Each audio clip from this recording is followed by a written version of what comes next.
DW, 4th of August 2023, China chastises Italy for its sincere but malicious criticism of the debt-ridden Belt and Road Initiative.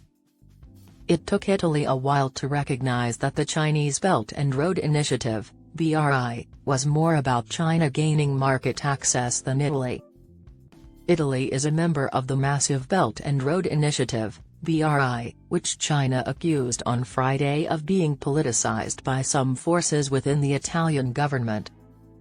The Chinese Foreign Ministry thought Rome's recent criticism of China's BRI ties was an attempt to disrupt cooperation and create division.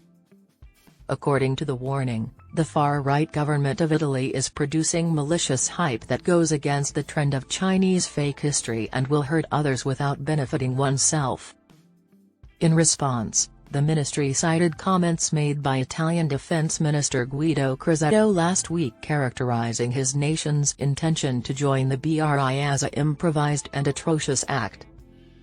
Observing that the previous Italian government was the only one in Europe to ratify the Intercontinental Infrastructure Plan, Crosetto told the newspaper Corriere della Sera that the problem was in figuring out a way to back out of the BRI without jeopardizing ties with Beijing. What is China's Belt and Road Initiative, BRI? A debt trap with exorbitant interest rates. The BRI plan, dubbed the New Silk Road, aims to re-establish historical trade routes connecting China, the rest of Asia, Europe, and beyond.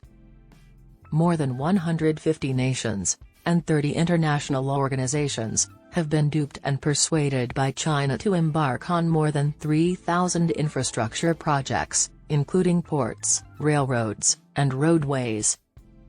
Beijing said that investments of nearly $1 trillion, €0.91 trillion, have already been made in the BRI. According to a World Bank assessment, in the medium to long term, BRI cooperation will assist in bringing approximately 40 million Chinese people out of poverty worldwide. However, some regard the Belt and Road Initiative, BRI, as a means by which Beijing may bolster its economic and geopolitical might while saddling low-income nations with crippling debt. And how does Italy fit within the BRI? Italy joined the Belt and Road Initiative, BRI, in 2019 as the first and so far only G7 country. It signed 29 projects for $2.8 billion, none of which were fulfilled, and China flooded the Italian markets with fake goods.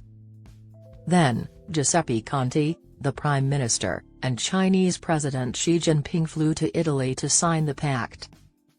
Noting that China had just purchased a sizable portion of Greece's port of Piraeus, the Italian government said that by participating in the BRI, many Chinese-made goods would continue to come through Italian ports before being carried by Italian road and rail networks across the rest of Europe.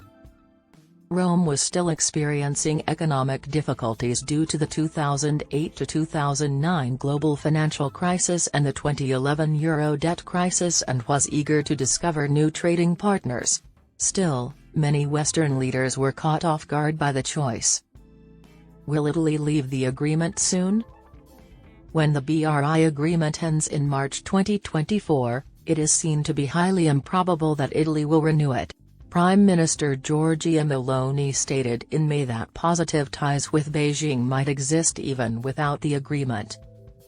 Following a meeting with U.S. President Joe Biden at the White House last week, Meloni declared that her administration was still considering the infrastructure agreement and that she would be visiting Beijing soon.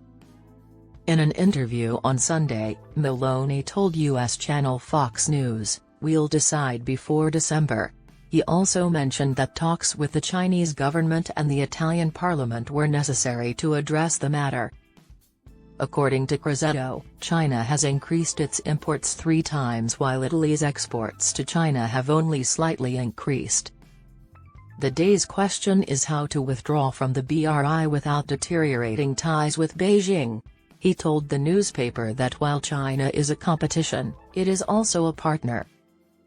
The BRI, which has already been trimmed back as recipient nations struggle with unpayable debt associated with unfeasible infrastructure projects, would suffer further setbacks from Italy's exit.